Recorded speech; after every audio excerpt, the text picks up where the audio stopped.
What's going on, everybody? Welcome to the Heavy on Hoops basketball channel, where we cover all things WNBA basketball, guys. So go ahead, hit that like and subscribe button. I got a good one for you guys, man. And it's a conversation that I do not believe is happening right now that may need to happen. So let's get ahead of the 8 ball on this one. And it's revolving around Caitlin Clark and Kelsey Mitchell. Both have been getting their shine. Obviously, Caitlin Clark gets a lot of the credit, but Kelsey Mitchell is just as dynamic of a player as Caitlin Clark. And the question that I'm posing here is, are Caitlin and Kelsey Mitchell of the Indiana Fever the most explosive backcourt in WNBA history? And offensively wise, that's the question I'm asking. And ultimately, we have to look at some of the other great backcourts that have existed. But Caitlin Clark and Kelsey Mitchell, I personally believe, are one of the greatest fits next to each other of all time, which ultimately will make them an all-time WNBA backcourt if they're not one already. So let's go ahead and dig into it. So when people talk about the greatest backcourts in WNBA history, the same names always come up. Diana Taurasi and Cappie Pondexter, Sue Bird and Jewell Loyd, Lindsay Whalen and Seimone Augustus, Courtney Vandersloot and Allie Quigley. And for good reason, because all those duos have won championships, built dynasties, and defined the era of basketball. But over the last few weeks, while watching the Indiana Fever, I just kept asking myself one question. Have Caitlin Clark and Kelsey Mitchell quietly entered that conversation? So before you click off and you start saying X, Y, and Z, I'm not saying that they're already the greatest. And in fact, I don't think you're a rational basketball fan if you say that right now. I don't think that they are. But you cannot ignore Caitlin Clark, 45 and 10. You can't ignore Kelsey Mitchell out here with the scoring outburst that she has. Like Caitlin Clark's gravity with the basketball, the shooting, the passing. I think that there's something special happening in Indiana, and it's like we know it, but do we realize that we're watching greatness, not just with one person, with Caitlin. I know she gets most of the headlines, but with Kelsey Mitchell as well. So today, we're going to compare them against some of the greatest backcourts that the WNBA has ever seen. And by the end of this video, I think you'll understand why this conversation is not as crazy as it sounds. So let's start with the obvious. This season, Caitlin Clark is putting up around 21 points and nearly 8 assists a game. And Kelsey Mitchell is averaging just over 23, shooting over 50, or no, not over 50%, but nearly 50% from the field, and just over 40% from 3. Combined, you're talking about 44 points every night. But here's the thing.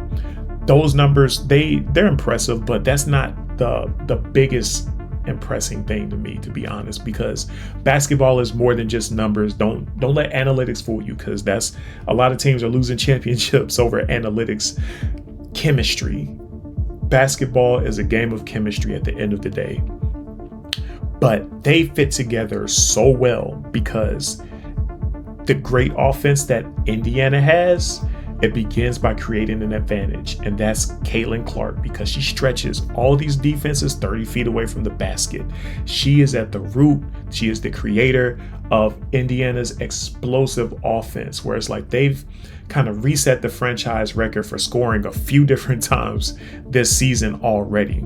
She's forcing help defenders to make impossible decisions, and she's debatably, some people say, the best passer that the WNBA has seen, but at the very least, she's a top 5 passer in WNBA history already 3 seasons in. And then you got Kelsey Mitchell, who was finally, over the past couple seasons, getting her flowers. She's like the perfect basketball partner for Caitlin Clark, because she doesn't need the basketball in her hands for 10-15 seconds to be effective. Caitlin Clark might need the ball a little bit more, but Kelsey Mitchell doesn't. She moves, her movement as a shooter is elite. She's elite in transition as a scorer. She's fantastic as a catch and shoot player, and she's quick enough to attack closeouts anywhere on the floor. So it just makes her valuable that she can play with or without the ball. She's literally She may debatably be the most explosive offensive scoring perimeter threat in the WNBA right now. And this is what makes them dangerous. They don't have to play this game of taking turns. They're literally multiplying each other's strengths. And so when we look at comparing them to some of the other backcourts, Diana Taurasi, Cappie Pondexter, as of right now, they may have that title of the greatest scoring backcourt that the league has ever seen, because they got championships, they got playoff moments, they both are able to take over and score on the offensive side of the ball, and both have obviously went on and had legendary careers. Diana Taurasi, debatably the GOAT in some people's eyes, and then Cappie Pondexter, one of the best guards in WNBA history, part of that W25 team, I believe. Clark and Mitchell are not there yet. I can't put them in that category with these two because they've won chips. Sue Bird and Jewell Loyd. Sue Bird probably was the greatest point guard mind in league history. Debatable, but a lot of people believe that. And Jewell Loyd went on to become one of the league's elite scorers, and their resume speaks for itself. They got a title. They won. But I do look at these two, and I think that just from a talent perspective, Caitlin and Kelsey Mitchell may be more talented than this particular duo. Then we have Lindsay Whalen and Seimone Augustus, coming from that Minnesota Lynx dynasty, 4 championships, one of basketball's greatest dynasties, elite chemistry, and they also played off of each other very well. And from a talent perspective, I do think that this is a tough one that I also cannot put Caitlin Clark and Kelsey Mitchell in front of, because 4 titles speaks for itself. So supplanting them, they're going to have to really earn that. And then you have Courtney Vandersloot and Allie Quigley, who maybe are the best passing and shooting combination we've ever seen from backcourt partners in the WNBA. And from an individual talent perspective, yes, I personally think that Kelsey Mitchell and Caitlin Clark out-talent them by far, but they still have a title under their wing. So I don't think that this couple right here will be really hard for Caitlin Clark and Kelsey Mitchell to pass up as long as they stay together. So their ceiling, I do think the ceiling of Kelsey Mitchell and Caitlin Clark is better than that entire list. Because despite Cappie Pondexter and Diana Taurasi having their titles, they both were primarily scorers. And Diana Taurasi was a good playmaker, but she was not the playmaker that Caitlin was. But Caitlin can be an elite scorer in the vein of a Diana Taurasi. Kelsey Mitchell is just as lethal of a scorer as Cappie Pondexter in her prime was. Kelsey Mitchell is debatably a better scorer at this point right now, 2026, than Jewell Loyd ever was in her career. And I say that looking at the efficiency numbers. Jewell Loyd was never this type of efficient, but Kelsey Mitchell is very calculated, very quick. She does not waste steps.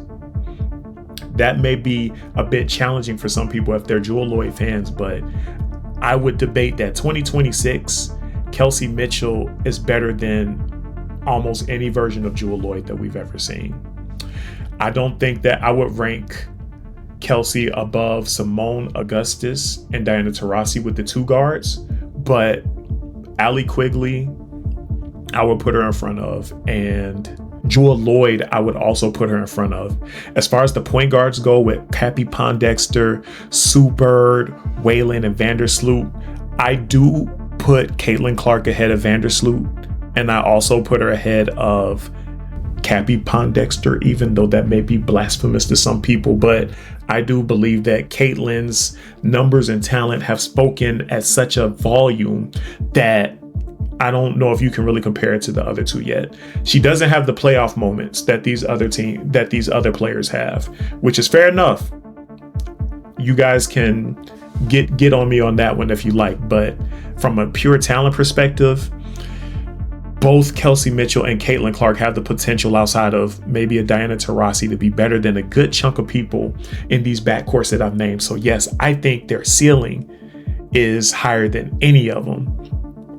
Caitlin Clark by herself probably has the highest offensive ceiling, not because she's already the greatest scorer, but because I believe no guard has ever combined her passing vision along with the shooting gravity that she carries. So we have one that creates, one that finishes, one that bends defenses, and one that punishes rotations, one that pushes the pace, and one that spaces the floor. That is basketball synergy. And I think that Kelsey Mitchell and Caitlin Clark have that on a tier that these other combos may not have. Now, again, I can't rank them above any of these combos though, even though I'm saying all of that, because they have no championships, no finals MVPs, no decade together, no dynasty, and every legendary backcourt earned its place over the years. So Indiana, they still got to prove it. But here's what I will say. If we judge these backcourts purely on basketball fit, I honestly, again, I believe Caitlin Clark and Kelsey Mitchell, they are at the top of the conversation because their games complement one another in such a perfect way. But the hard part is, can they sustain it? Can they win? Can they build a championship resume? Because if they can, we may eventually look back at this era and realize we were watching one of the greatest backcourts in WNBA history before everyone else even saw it. So here's my question to you guys. Where would you rank Caitlin Clark and Kelsey Mitchell right now among the greatest backcourts in WNBA history? And am I missing anybody? I guess you could also probably add Chelsea Gray and Kelsey Plum because they also won a couple titles together. You could throw them in there. Are they already in this conversation, Caitlin Clark and Kelsey Mitchell? Or do they still have years to go before they belong in the conversation with Bird, Loyd, Taurasi, Cappie, Whalen, and Augustus? So you guys let me know in the comments. I want to hear where you stand. That's the video, guys. Like and subscribe. Peace out.